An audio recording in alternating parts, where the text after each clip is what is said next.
has taken over. Let's go. It's Ferrall. Coast to coast. Steaks, chicks, stacks. You and I are going to make a lot of money. It's Ferrall, coast to coast.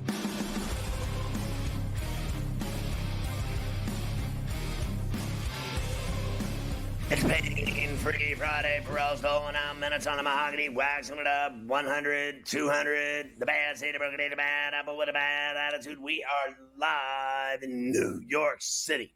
The Big Apple. Ooh. People dressed in plastic bags, directing traffic, some kind of fat and shake it up. Along with the Tutty and Tater King himself, the Los Cabos golf guru. It's Carver High this afternoon, ladies. Mafia running it with Luke. I refuse to go to the Princeton-Harvard hockey game. I am your father. The rundown on a weekender as we get ready for it, right? In the 4 o'clock hour Eastern, Terry Bowden, the coach, will talk about all the games tonight and Saturday in college football. Plus, Dr. Shivago, Dr. David Chow from SICScore.com. Sports Injury Central. And also, our boy Blue, Mike Blewett from In Game Live on SportsGrid. We haven't talked to Blue in a while. It'll be fun to have him on. And then in the 5 o'clock hour, a double shot with Morency from Vancouver. And then we'll take it into the 6 o'clock hour and to the bottom of that hour, 3:30 to 6:30 on Fridays, and we got it all going today. I mean, we are thick, tons of stuff to talk about. I thought the game last night, Mike, was probably the best game of the NFL this year. Yeah, I think you could absolutely say that. Happy Friday here on Coast to Coast Whatever. As we get ready for the weekend. 35-34 is pretty good. I told you I like primetime games. Don't tell me that, Shaq. All happy, friendly, nice. Happy Friday. I mean, it's Friday. I mean, what do you want to say? I mean, it's it's a happy Friday. It probably was, I guess. I thought the first half was a little light, but that second half, absolutely off the chain. And I got to tell you, when a guy has 11 catches for 260 yards and 3 touchdowns, and you lose. That's tough. That's just that means your defense must really suck. You have 36, you lose, you suck. That's the old line. You know the line. 36, you lose, you suck.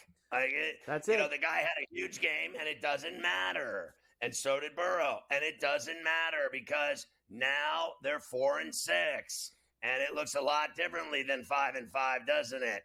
I mean, they have to win 6 of 7 just to hope, to pray to God they get a wild card. They're not winning 6 of 7. Not with that defense. They're not going to win 6 of their last 7 games.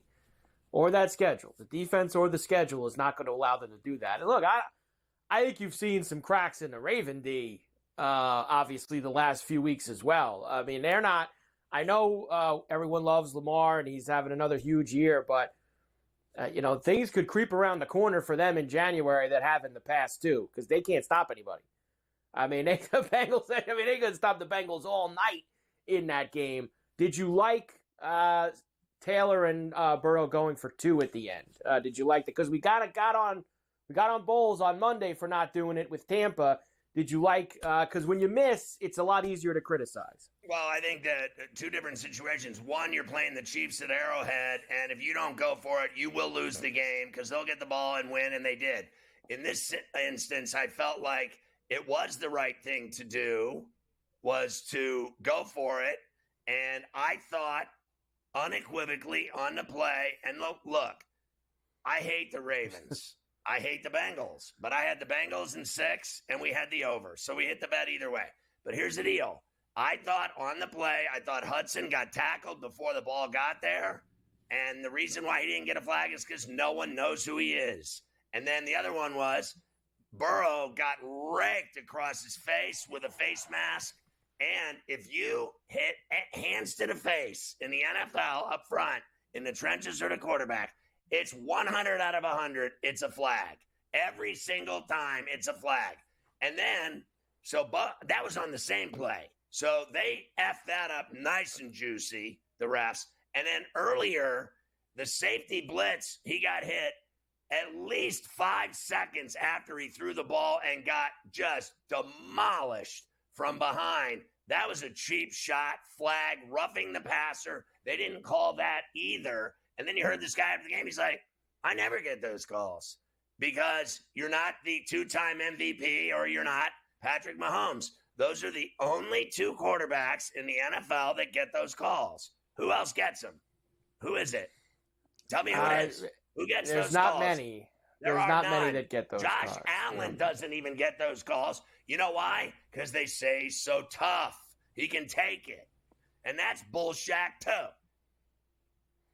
It really is. And I actually thought there was 3 fouls on the play because I know Gesicki was kind of away, but they dragged him to the ground also. Mugged. Over on the goal line. I know they didn't throw the ball to him, but Gesicki got dragged to the ground on the same play too. The refs are horrible. They're so I don't know horrible how in the NFL. They were so bad last night on that play. It's embarrassing. It is so egregious. It's not even funny. Yep. And I have no bones in this. I hate both teams. I'm telling you, I know you do. That's exactly what happened. Great game. And once again, though, the next day you got to bring up the refs, which is just unfortunate. It's unfortunate when you have a great game. And you always have to bring up the refs in the NFL. Always have to do that. So we got that. We'll go through all the games on Sunday here today, including, of course, the biggest one for you on the schedule. The Steelers are in Washington against the football team now known as, but won't always be known as, the Commanders. So we have that to do. All the other games, we'll hear from all the particulars and get involved. We have a lot of college football to do. Big Saturday, Miami and Indiana looking to stay undefeated, looking to keep the dream alive in college football as they can each take another step closer here to potentially college football playoff berth. You got to have it. I mean, the game at Bobby Dodd is, I think, the same kind of game as the Duke game. Duke has been decent. They were 6-2 going into that game, certainly better than Georgia Tech has been at 5-4. And look what they did to Duke. Duke had the lead, and everyone thought for about 10 minutes that Duke was going to win that game when they were up. And then, they got up, and they looked good, right? And then all of a sudden, they got just punched right in the temple, like literally knocked the F out the rest of the game. They got obliterated. Same thing with Indiana. They went to Michigan State. They had 10 minutes of problems. First time all year they've trailed in a game. And then they put 47 in their arse. 47 straight points straight in their arse. And all I know is these games are very similar. Georgia Tech is average at best. And frankly, so is Michigan. I know we sit around here and talk about Michigan until we're blue in the face. Morency's a gigantic Michigan fan. He's obsessed with them. They never lose. They're going to win every game. They're going to cover every week. Well, this year's been an absolute nightmare for his Wolverines, hasn't it? Thank God they won the national championship for him last year because those days are over. And let's see what happens tomorrow. Now, look, anything's possible. Both teams could lose. I frankly don't see it. I don't see it either. I think both teams are going to win. The number, that's another story. We'll talk about that later on. 2 enormous SEC games as well. Georgia and Ole Miss. Ole Miss probably needs to win this if they want to stay around in playoff conversation. And Alabama and LSU at night, which many are saying loser going to be in big trouble. 3 losses to loser of that game. So a quasi-elimination game for those two. We know who doesn't lose under the lights at Death Valley, and it's LSU. And Kelly is undefeated there at night. In fact, he's been so much better at night, they should stop playing day games. Because every time they play at night, they win. And so I like them. And I think Alabama's overrated. I've said that all year on this show, that they're phony. They have talent coming out their ears, but they haven't put it together where I believe they're like some kind of dominant football team. I don't see that at all. Now, if they win and somehow get in, I still think they're beatable in the 12-team playoff. I think they're a team that's beatable. They certainly are. So we have that. We got NBA tonight. We got a huge college basketball game, Kansas and North Carolina. There's a lot to do today.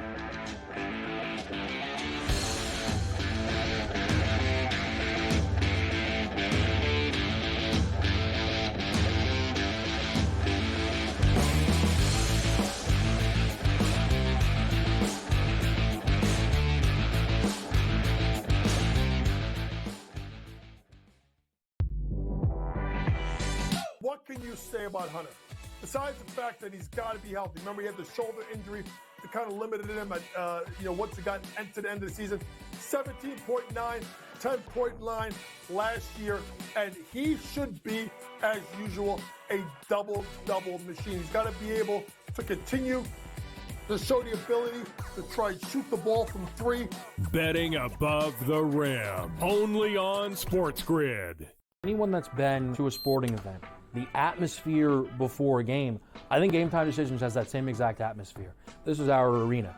This is what we do. There is going to be an energy to Game Time Decisions that you will feel night in and night out. The excitement you get when you lock your bets in, when you're figuring out what you want to do, we can zone in on the biggest games each night. I want this to be the place that people come to before the games start so they feel as ready as possible to lock in their cards. We are going to hit every single one of those markets that you need to know about. We're going to go through every single thing, and I've got a great team behind me that's going to help me get the job done. There is not going to be a better place, I promise you, than Game Time Decisions to get that new information, react to it, and be able to then bet accordingly. We will have everything at our disposal, and we will use that to our advantage.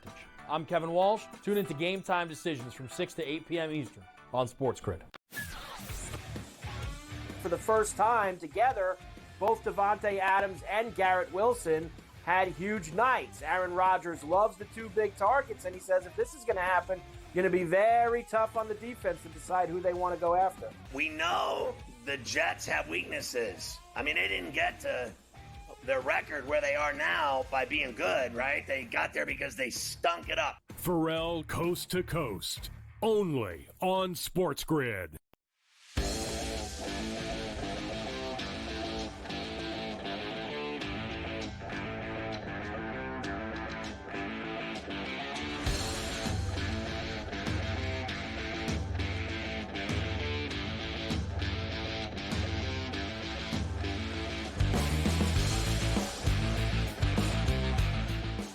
All right, so we go back to this game last night in Baltimore to start here. Yeah, let's go through this and hear some of the big moments from it. And there was a lot, 35-34. There was a lot of juice in this game. This is really like, I guess we could say like the last couple of minutes. There was a lot of things that happened. Ravens score to take the lead. Cincinnati scores with the third touchdown from Chase and then missing the 2-point conversion. All of it for you from the Birdman on Westwood One Sports. Break the huddle, two receivers to the left, two to the right. Hill to the left of Jackson, shotgun. Jackson looking to his left. Jackson floating, end zone, caught, left side, touchdown, Rashad Bateman. A little flip from Jackson to put the Ravens in front. 5-yard touchdown with 1:49 to go. Shotgun, Burrow will throw it deep in the end zone, right side, caught. Jamar Chase, touchdown! Monster night for Chase, unstoppable! Cincinnati has cut it to 1. Going for 2. Snap. Burrow in the pocket. Burrow, soft toss, it is incomplete! Right side throw to Hudson, falls to the turf. The Ravens stop the Bengals. You know, look, I mean, go ahead. I'll just say this first. If that guy's got 11 catches for 260 yards and 3 touchdowns in the game, he's got to be the only guy getting thrown the ball on a 2-point conversion play. The only guy, not Hudson or anyone else. You have to throw the ball to Jamar Chase on a 2-point conversion play. That's it. Listen, I know this is probably not the right time for this, but I'm going to say it anyway. All that matters is that next Sunday, they're going to get their dinner served to them in Pittsburgh, and that's all the Steelers. I don't even think the Steelers care about Sunday's game against the Commanders. That's how far they're looking ahead. I mean, they are literally – I mean, there's not a hotel room to be had. People are eating coal. There is nobody in a good mood, and all they care about – they don't even care about Sunday. Lose. Go ahead and lose. Because next week, they're getting their dinner served up, and I'm going to be there. That's when it's coming. All these teams winning last second and getting all these calls that they get because the NFL's lining it up so that it's the Ravens and Chiefs again. That's what they're doing. They're going to get rid of the Bills and Steelers as fast as you can spit, the NFL, in their little plan here, because they get every call. I mean, you saw it. Like, am I tripping? I'm not even tripping. So next week, bring your crappy refs to Pittsburgh like you always do. Send out your geriatric ref crew, and it doesn't matter. Because you know what they do? They're going to win in spite of your fat asses, and they're going to shove it right down their throat. And you know why? Their defense sucks, and they're going to find out the hard way next week. That's what's going to happen. That's what's going to happen next week. I don't even care about Sunday. I care about next week. I'm so ready for next week. I wish it was next week already. I wish it was Friday night the 15th. Tyson was fighting Paul, and that I could get on a plane tomorrow morning, go straight to Pittsburgh, watch the Penguins and Sharks tomorrow night, eat a big steak, and then I'm going to go to that game on Sunday. I'm going to watch violence fall out right in front of me. I don't even care about that crappy called game last night. It was so awful, those calls that they missed. So egregious, so ridiculous. It's like I'm watching it, I'm like, all they're doing is lining this up for Kansas City, Baltimore. That's what they're doing. They got to have a rematch of last year's title game. This time it'll be at Arrowhead, because guess who's 8-0? That's it. That's probably what will happen. I know the Bengals are going to have a very hard time, as you mentioned before, now being 4-6. They will have a lot of work to do if they think they're going to make the playoffs. Joe Burrow, after that 5-touchdown game on Sunday, wasn't happy. There was more to do. Seemed very dejected, obviously, after the loss last night. Yeah, this one's been frustrating. Trash said it's hard for him to believe that he's playing so well and you're playing so well, and you have the record you do. Yeah, I mean, if you look at how we're playing, and then you look at Trey Hendrickson, how he's playing. Yeah, it's tough pill to swallow.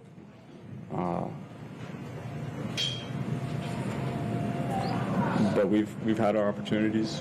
Every week, obviously, it's tough when you feel like you're playing well enough to win and you're not.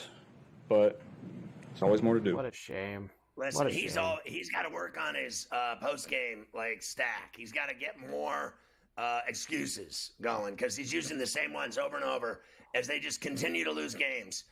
We're this, we're that, we're so great. We got all these guys playing their ass off, and we never have any results. Cry me a river. The bottom line is the refs, and they didn't get it done. The refs helped them and helped them lose, and they didn't get it done. They had every chance in the world to get it done. Listen, let me tell you something. Let's go back to this real quick. The reason why they lost the game. Now, I am a one-play guy.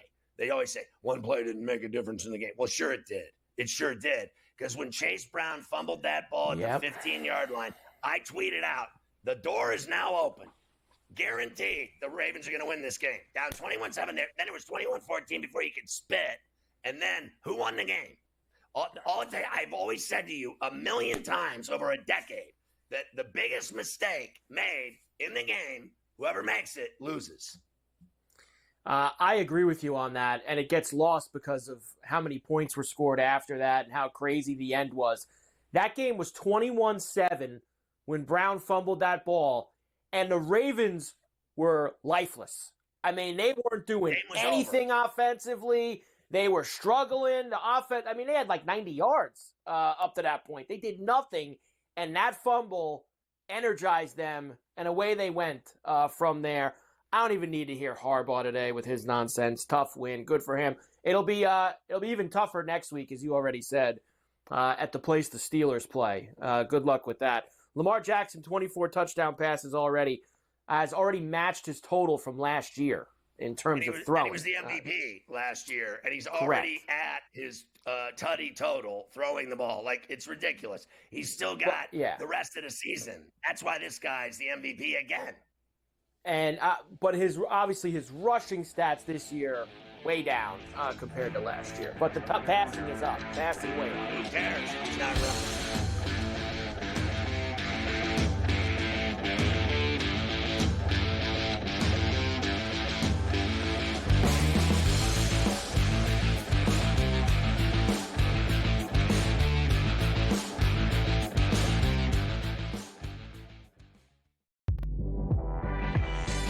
what can you say about Hunter? Besides the fact that he's got to be healthy. Remember, he had the shoulder injury that kind of limited him at, once he got into the end of the season. 17.9, 10.9 last year, and he should be, as usual, a double-double machine. He's got to be able to continue to show the ability to try and shoot the ball from three. Betting above the rim, only on SportsGrid. Anyone that's been to a sporting event, the atmosphere before a game, I think Game Time Decisions has that same exact atmosphere. This is our arena. This is what we do. There is going to be an energy to Game Time Decisions that you will feel night in and night out. The excitement you get when you lock your bets in, when you're figuring out what you want to do, we can zone in on the biggest games each night. I want this to be the place that people come to before the games start so they feel as ready as possible to lock in their cards. We are going to hit every single one of those markets that you need to know about. We're going to go through every single thing, and I've got a great team behind me that's going to help me get the job done. There is not going to be a better place, I promise you, than Game Time Decisions to get that new information, react to it, and be able to then bet accordingly. We will have everything at our disposal, and we will use that to our advantage. I'm Kevin Walsh. Tune into Game Time Decisions from 6 to 8 p.m. Eastern on SportsGrid. For the first time together, both Devontae Adams and Garrett Wilson had huge nights. Aaron Rodgers loves the two big targets, and he says if this is going to happen, going to be very tough on the defense to decide who they want to go after. We know the Jets have weaknesses. I mean, they didn't get to their record where they are now by being good, right? They got there because they stunk it up. Ferrall Coast to Coast, only on SportsGrid.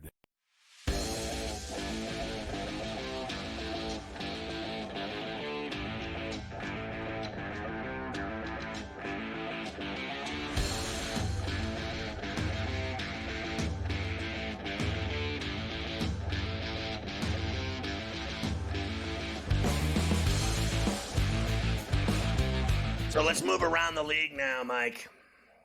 Yes, we have a lot to do, plenty of games this Sunday to get to. We'll start in Indy, where the Bills and the Colts are going to get together. Of course, Joe Flacco named the starter before last week's game against the Vikings.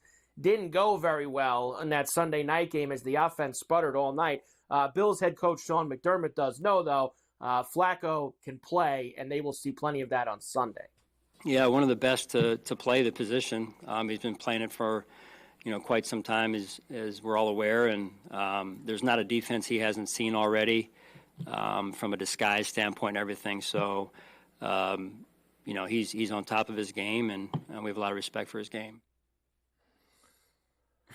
I just don't believe that, anyone respects the Bills as they continue to run away with the East. And then I heard, yesterday on the show, I'm on the Colts, Flacco's going to have a great game. I love Joe Flacco. I think he's had a great career. I think he's got a great arm, a great sharp mind for the spot. He knows how to play. There's no denying it. He had a bad game. So what? Who doesn't have bad games? The problem I have is the Bills are just flat out better than the Colts. They're flat out better. They're flat out better, and they're going to go in there, and they're going to beat them. You know what? The Steelers, on a Monday night, I flew there and went to Indianapolis, and they were flat out better than the Colts. And guess what they did? They went in there and beat them. So when you're flat out better, go flat out, kick their ass, and win the game. The Bills are going to win the game. Sick of hearing about the Colts. They, Steichen and everything. They really aren't that good this year. Let's just face facts. And the Bills are. And nobody wants to recognize that fact except Mike and I. There you go. Have a sandwich.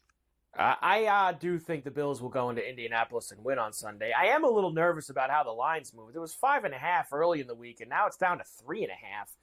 And that's with 85% of the bets on the Bills. So that always makes your eyebrow go up a little bit. But I think they'll take care of business. Even better. And what's been happening with favorites over the last month?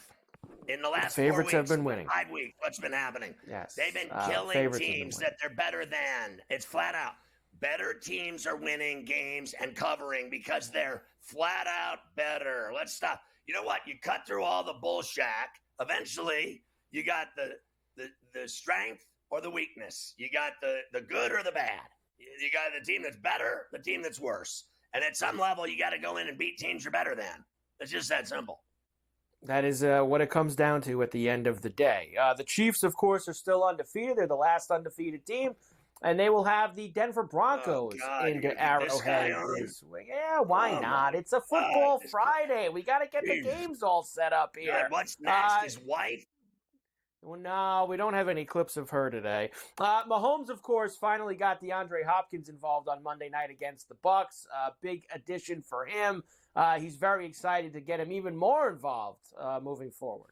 Yeah, I mean, you just continue to get him more and more comfortable within the offense. I mean, obviously he had a big game this last game, but we continue to give him more and more opportunities to make plays, and we move him around and let him do what he's special at, and that's catching the football, winning one-on-one matchups, and getting open in zone coverage. And so it's just going to help the entire offense, not only for him, but helping other guys get open as well. And obviously with the big game that he had this last game, I'm sure there'll be more eyes on him this week, which will in turn help other guys get open. I don't think there's any stopping Hopkins and Mahomes. That connection's going to be like, easy phone call, honestly. It's just every time he goes out, he catches it. And it's no different than Kelsey. People keep saying Kelsey's finished. I've been hearing that for, 2 years now as he catches. What do you have, 14 catches, 100 yards last week? Like, everybody's a genius until everything they said was going to happen doesn't. Like, both those guys still got it. You know why? Because they're both great, and they got this guy throwing them the ball. Like, stop. And they got a defense. Chiefs are 8-0, but they are only 4-3-1 against the spread so far this year. This was 8.5 earlier this week, down to 7.5 here on a Friday with a 41.5 total. I mean, we've seen Denver just absolutely implode in Baltimore. They got stomped. Yeah. So the reality is maybe that they're beating bad teams, but they can't do anything against good teams. I say they get whacked. Yeah, it's concerning to me that they let go of the rope last week on the road in Baltimore, big time. You know, they were in a game for like a quarter and a half, and then it really got away. And I got a feeling the same thing's going to happen to them in Arrowhead on Sunday. I'm willing to lay the wood with 7.5. It is dangerous because it's a divisional game, but they're really not as good as it thinks they are. How's that sound?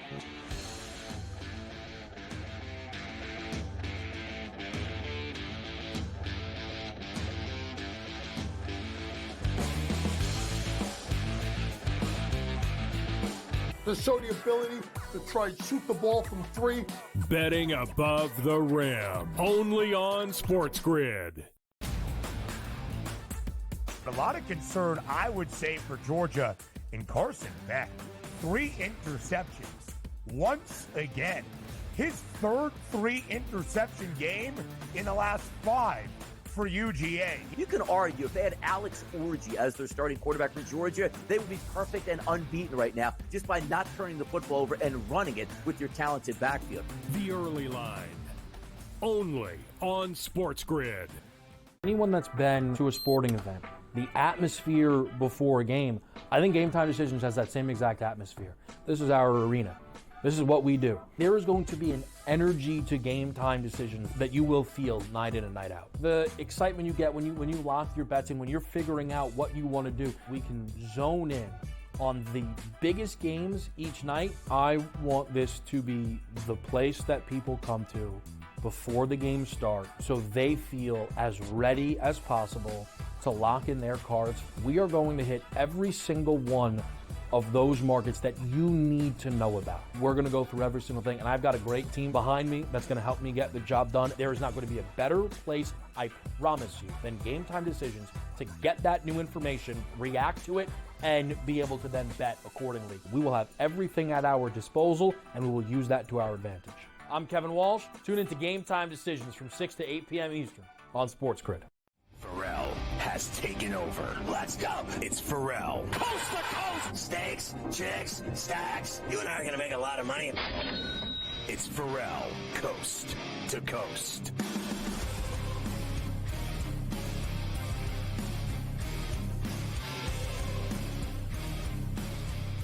I always love talking to Coach Terry Bowden on Fridays. You got to check out the Bowden Blitz on SportsGrid. It's badass, and you can follow it at the Bowden Blitz. a legendary career, a legendary family, and a badass on Coast to Coast.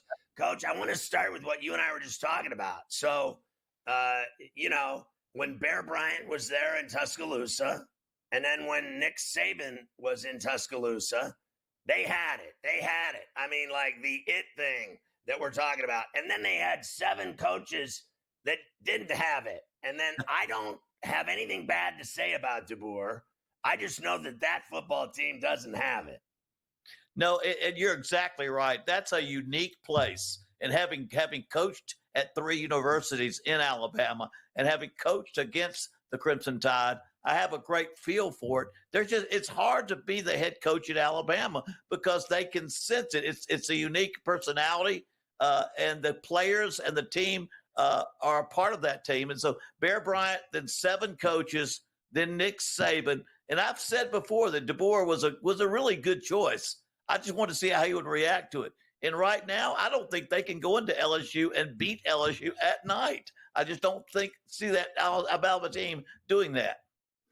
I mean, this guy Kelly, his best work has been under the lights at Death Valley and not during the sunshine. In the daytime, they've been beatable. At nighttime, they've been unbeatable. I tell you, I've coached there in the nighttime a lot. It's almost impossible to win. The crowd gets bigger. They get louder. It's a tough place. I think they've been drinking all day, but they are hard to beat. I've been there with Florida State. I've been there with Auburn, and I'm telling you, it's the most unique place you've ever seen. They say Texas A&M too, and I've coached there as well, is about the same. But I don't think at night there's any stadium tougher to beat. And I don't think Alabama's going to win this one at LSU this week. Now listen, I've been to both, and I will give you that Kyle Field is unique, and it's the 12th man and all the rest, and they got a big crowd and a lot of people there.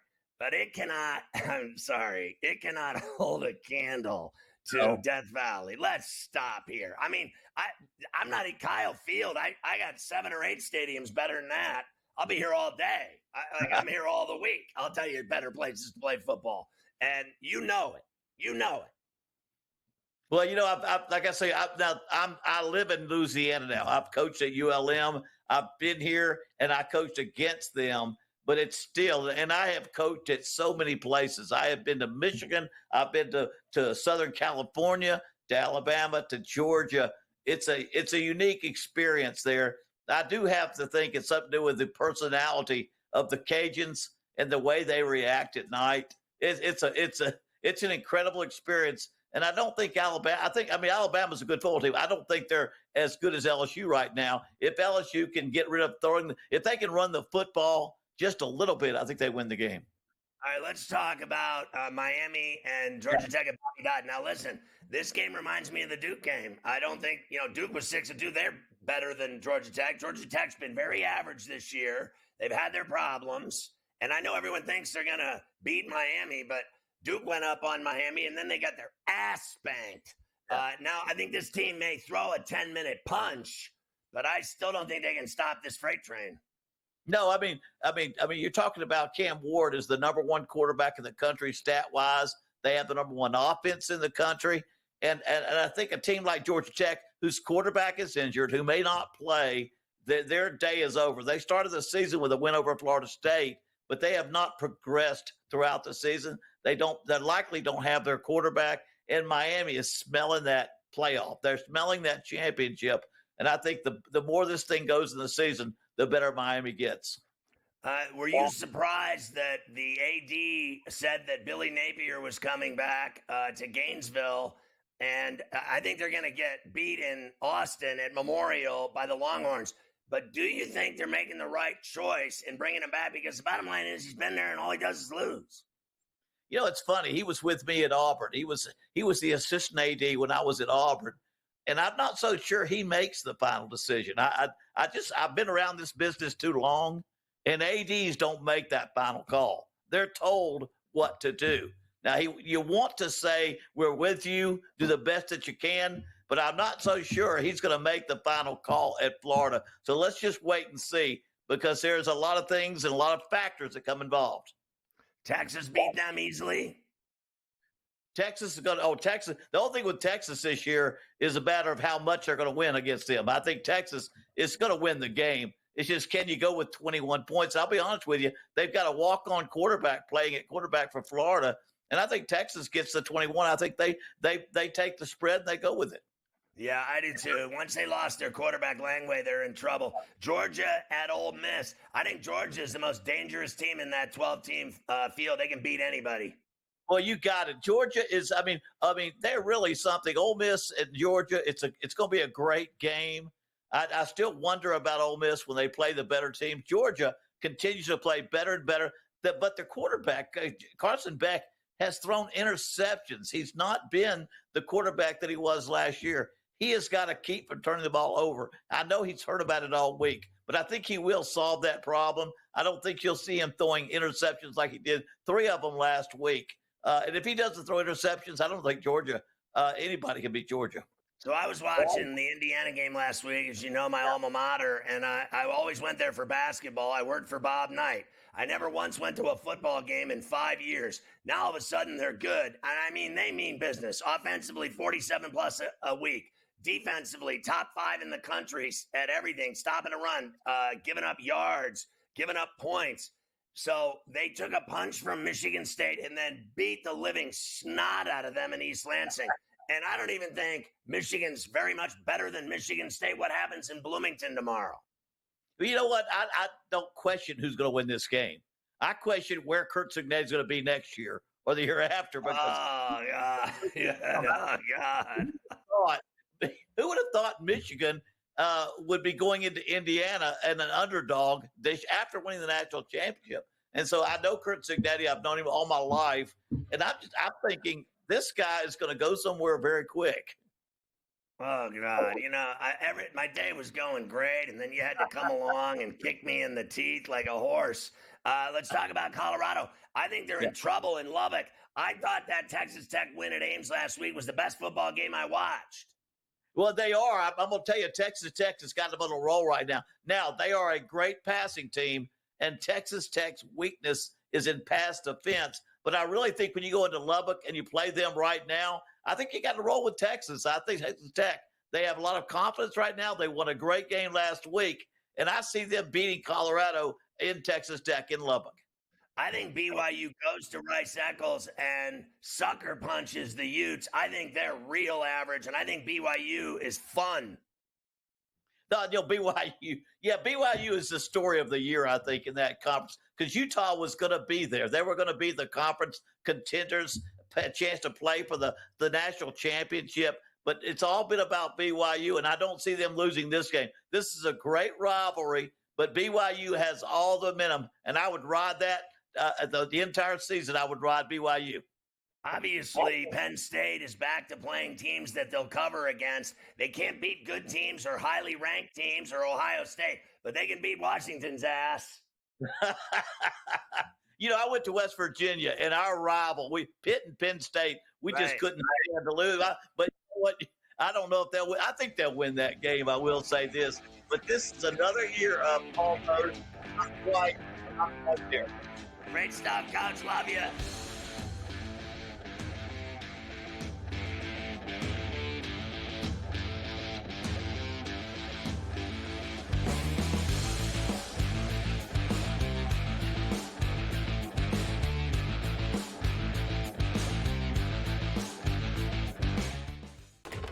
Enter into the magical world of McLuck.com, where even the smallest of spins can win real cash prizes.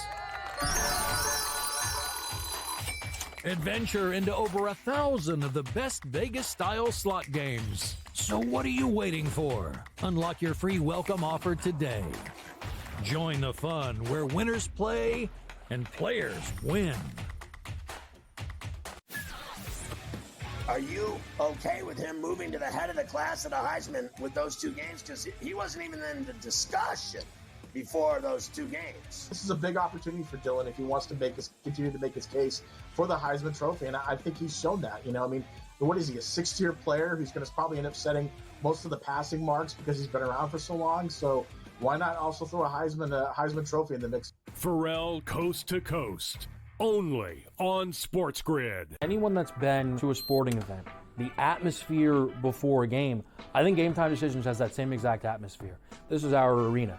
This is what we do. There is going to be an energy to Game Time Decisions that you will feel night in and night out. The excitement you get when you lock your bets in, when you're figuring out what you want to do, we can zone in on the biggest games each night. I want this to be the place that people come to before the games start so they feel as ready as possible to lock in their cards. We are going to hit every single one of those markets that you need to know about. We're going to go through every single thing, and I've got a great team behind me that's going to help me get the job done. There is not going to be a better place, I promise you, than Game Time Decisions to get that new information, react to it, and be able to then bet accordingly. We will have everything at our disposal, and we will use that to our advantage. I'm Kevin Walsh. Tune into Game Time Decisions from 6 to 8 p.m. Eastern on SportsGrid. What can you say about Hunter? Besides the fact that he's got to be healthy. Remember, he had the shoulder injury that kind of limited him at, once he got into the end of the season. 17.9, 10.9 last year, and he should be, as usual, a double-double machine. He's got to be able to continue to show the ability to try and shoot the ball from three. Betting above the rim, only on SportsGrid.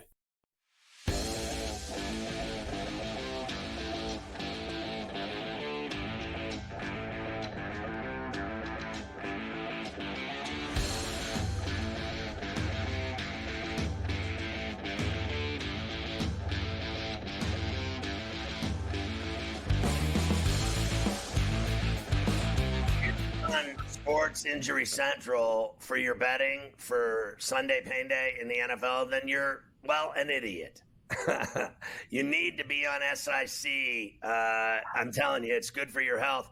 It's time for Dr. Zhivago, everyone's favorite on a pain-free Friday. It's Dr. David Chow from SIC, and you can follow him on X at ProFootballDoc. So, good to see you, Dr. Zhivago. Let's start with Dax Hammy. Is it going to be 4 weeks or more? More. Take the over. I wish we could. I wish we could bet injury timelines more. He might even need surgery. He can't. What's Dallas's record at that point in week 16, 17, or whatever it is? I say more than 4 weeks. And what about? It's a hamstring. It's a hamstring tendon injury, not hamstring muscle, and that's the distinction. Wow. What about Parsons? Micah Parsons, I mean, this is the week he returns, the big divisional game. How well he plays is the question, but this is the week he returns. So you were surprised Lawrence is likely out this week with a shoulder injury since he finished the game. Both running backs and a bunch of wide receivers were limited for them this week. What kind of walking wounded are they going into that game with? Well, that's really interesting. He got hurt in the first half. It was a big hit on the left shoulder, and he finished the game. And then all the talk, it's media talk. He still listed as questionable. The media talk is that he's, out. And they even talked about surgery. There's some mystery here. Is there a mystery injury that we didn't see? Is there a hairline fracture? Is there a bad something else that we didn't see? It is his non-throwing shoulder. Or is this just his shoulder is hurt and the Jacksonville tank is on for a better draft pick because he's still their long-term asset? I don't know. Wow. How slowly do you think the Niners are going to work McCaffrey into the mix? Well, I mean, we have him at 65, not because his health is 65. We just don't think he's going to get all snaps. Look, it's not just the Achilles. He's fine from the Achilles, but he's in preseason form. If you run him out there 70 plays and now he gets a hamstring, all heck breaks loose, right? So 49ers will play the long game. Now, remember, Jordan Mason's AC joint after the bye should be healthy. So maybe he's the first and second down running back and CMC's the third down back as they work him back in. His health is good, but they're going to be careful with him. I mean, they have to because he's their best player. And when he plays, they win. And when he doesn't play, they don't. The whole Bills wide receiver room was limited this week and didn't practice on Thursday. Will it just be tight end day for Josh Allen in Indy? Well, tight end day and Josh Allen legs running is not a bad combination there, obviously. But Keon Coleman likely is out. Shakir's still there, so he can still catch for the prop players out there. Shakir's still there. Amari Cooper is questionable with his wrist as well. Eagles lost A.J. Brown and Goddard during last week's game. Will they be back on the field on Sunday? They both should be back. We didn't think A.J. Brown was significant, and Goddard's missed a few weeks with the hamstring. It's time. It's a Dallas divisional game. They both should be on the field. Will it just be the Bijan and Mooney show for the Falcons, or can London and Pitts get back on the field this week for Atlanta? Bijan, Mooney, and Pitts. It's like a law firm. They're all going to go. Drake London is questionable, can play through. It's a pain tolerance issue and effectiveness issue. All right, let's talk about that Sunday night game. Lions and Texans at NRG in Houston. Will Nico Collins be back catching passes in those sick red unis they're going to be wearing Sunday night against the best team perhaps in the NFL? Look, I said all along I didn't think his hamstring was significant. Admittedly, I was surprised that they went on injured reserve. I thought he would return to practice this week. He just returned limited today. So that typical pattern is that he's not playing, but don't bet against it. I have a sneaky suspicion that this may be a surprise active on Sunday, just like Puka was a couple weeks ago on Thursday for the Thursday game for the Rams. All right, I don't want to hear anything other than reality here. You're a surgeon, and you cannot tell me that you aren't concerned about Chris Olave's multiple concussions. And as far as I'm concerned, Tua is the same boat. Multiple concussions. Neither one of them can take a hit. I think both of their futures are at stake here. And I don't want to hear about, oh, it's their decision, it's their body, it's their family, it's their I cannot believe the NFL even lets these guys with multiple. There should be a number you hit, and if you go over 5 or 6 concussions, you're finished in this league. Yeah, we tracked Olave that this was his 5th, but, they're saying it's his 4th. It doesn't matter. It's 2 in 2 weeks. He's going to be out at least a month. No neurologist is going to clear him for a month. And at that point in time where the Saints are, it might even be season. It's multi-week at least, so definitely I don't think he's close to coming back for multiple weeks. I think it would be dead wrong. I don't care how minor the concussion was. I don't care what the circumstances. 2 in 2 weeks, you have to sit out for at least a month, if not the season, or as you suggest, potentially more. But you can't put him back. He's not playing this week. I'd be shocked if he played next week. Got to take care of him. How banged up are the Bucs going into this game at Raymond James against the Niners? Well, the Niners are the ones getting healthy, right? After their bye week, we talked about CMC, Jordan Mason, Deebo Samuel's healthy. Everyone's healthy coming off a bye, and the Bucs had that Monday night game, and of course all their wide receiver core are still out, right? And so the Niners definitely have an advantage there. So Ohtani had the shoulder surgery. Will he be back for the start of the baseball season for the Dodgers? Well, we talked about it, right? That, how he's going to play through and not be that effective, and that he don't be surprised about surgery. And here's the surgery. The Dodgers are saying he's ready for spring training. I call not fake news on that one, okay? First of all, he's not going to be ready for the start of spring training. I don't think he's going to be ready for the first regular season game, by the way, which is mid-March in Japan, right? That's only a little over 4 months away. Here's the irony. He spent all last season only as a designated hitter because of the Tommy John surgery. He might start this year only as a pitcher because he's a right-handed pitcher. The humanity of it all, Dr. Shimago.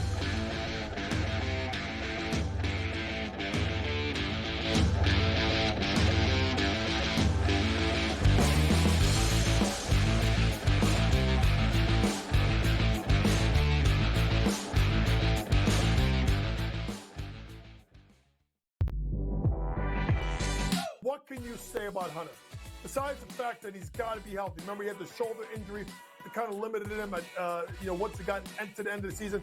17.9, 10.9 last year, and he should be, as usual, a double-double machine. He's got to be able to continue to show the ability to try and shoot the ball from three. Betting above the rim, only on SportsGrid. Anyone that's been to a sporting event, the atmosphere before a game, I think Game Time Decisions has that same exact atmosphere. This is our arena. This is what we do. There is going to be an energy to Game Time Decisions that you will feel night in and night out. The excitement you get when you lock your bets in, when you're figuring out what you want to do, we can zone in on the biggest games each night. I want this to be the place that people come to before the games start so they feel as ready as possible to lock in their cards. We are going to hit every single one of those markets that you need to know about. We're going to go through every single thing, and I've got a great team behind me that's going to help me get the job done. There is not going to be a better place, I promise you, than Game Time Decisions to get that new information, react to it, and be able to then bet accordingly. We will have everything at our disposal, and we will use that to our advantage.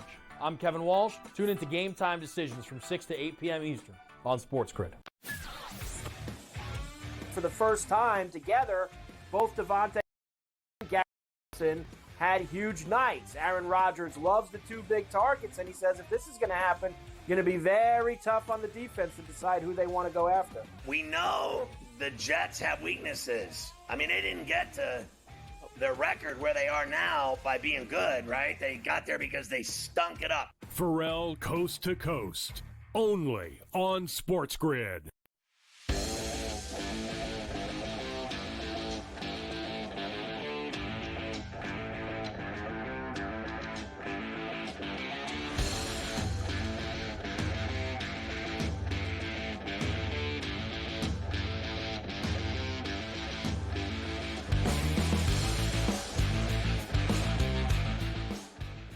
All right, so it's always good when we get Tomlin's words of wisdom rolling on a Friday. It certainly is, and we missed it last week because the Steelers were on a bye.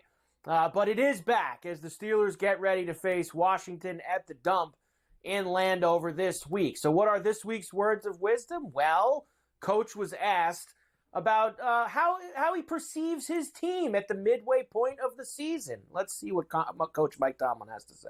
Is 8 games enough of an indicator to determine, what you are or what your identity is? I think that, that's a slippery discussion because oftentimes your immediate identity is affected by current circumstance. When there's a lack of player availability in certain areas, oftentimes it affects how you go about business.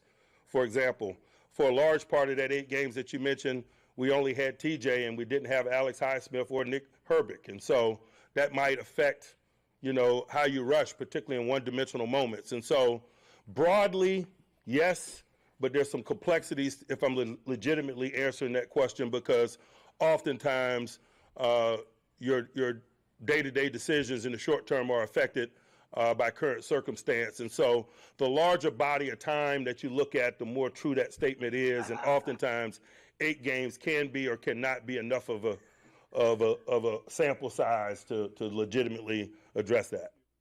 Wow, that was overwhelming.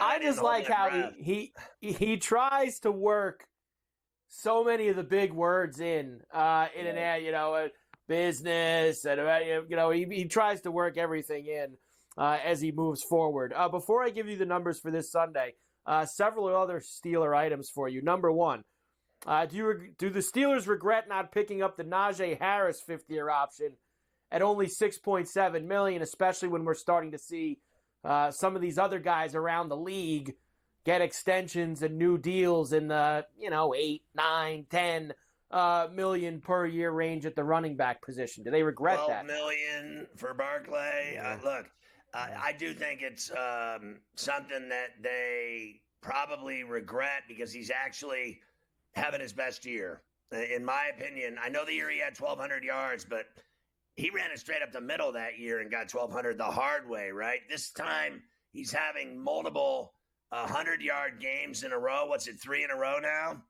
I think the Russell Wilson factor has opened up the running game for him.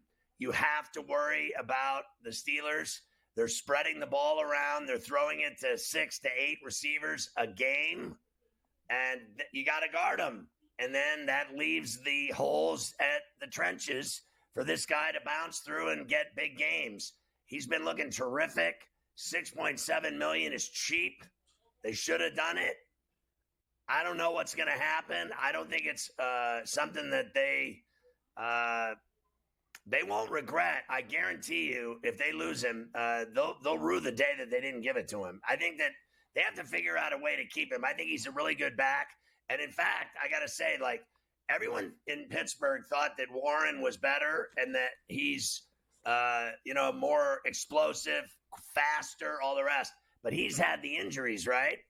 And he's been banged up and hasn't done anything. Warren has done nothing on the Steelers this year. Am I right? Najee's done it all. So the guy that they thought that would supplant him has been all banged up. And the guy that's actually getting it done is the guy that they wouldn't give the deal to. All they had to do was pick it up for that. See, that's how cheap they are. That's how cheap the Rooneys are, that they don't think he's worth $6 million. And he is. He's worth $6 million. In fact, in my opinion, the last 3 weeks, he's been worth $6 million. He's had 3 straight 100-yard games. They've never had that in years. So to see him producing like that, they should have given him the money. Probably should have at this point. Pickens could see some more targets this week. That's because Pickens is targeted almost 35% of the time when his routes, when the defense gives blitzes. That's the second highest rate at wide receiver in the NFL. The Commanders blitz, the 8th highest in the NFL. So you could see more up top and downtown to George Pickens this week, who already has, as you know, the most 30-plus yard catches in the league. So look out for that. This guy is a problem, and that's why the Commanders went out and got Lattimore, because they have an issue in their secondary. So he's not playing with his hammy. So this guy, Pickens, is going to get his. And then just like McLaurin does on the other side. But the reality is that the Steelers have a really good secondary that can give McLaurin problems, hopefully. And I think the guy that's going to stretch that Commander D the most is Williams, with his size and ability to climb the ladder.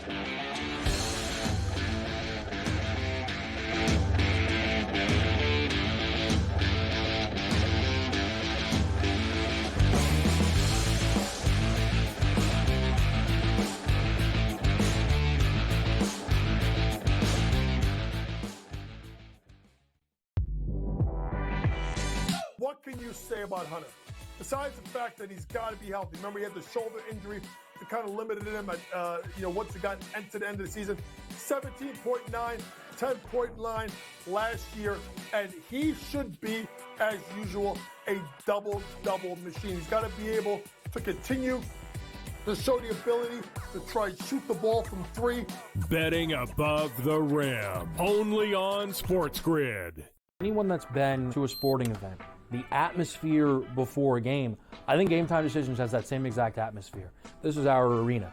This is what we do. There is going to be an energy to Game Time Decisions that you will feel night in and night out. The excitement you get when you lock your bets in, when you're figuring out what you want to do, we can zone in on the biggest games each night. I want this to be the place that people come to before the games start, so they feel as ready as possible to lock in their cards. We are going to hit every single one of those markets that you need to know about. We're going to go through every single thing, and I've got a great team behind me that's going to help me get the job done. There is not going to be a better place, I promise you, than Game Time Decisions to get that new information, react to it, and be able to then bet accordingly. We will have everything at our disposal, and we will use that to our advantage. I'm Kevin Walsh. Tune into Game Time Decisions from 6 to 8 p.m. Eastern on SportsGrid. For the first time together, both Devontae Adams and Garrett Wilson had huge nights. Aaron Rodgers loves the 2 big targets, and he says if this is going to happen, going to be very tough on the defense to decide who they want to go after. We know the Jets have weaknesses. I mean, they didn't get to their record where they are now by being good, right? They got there because they stunk it up. Ferrall Coast to Coast, only on SportsGrid.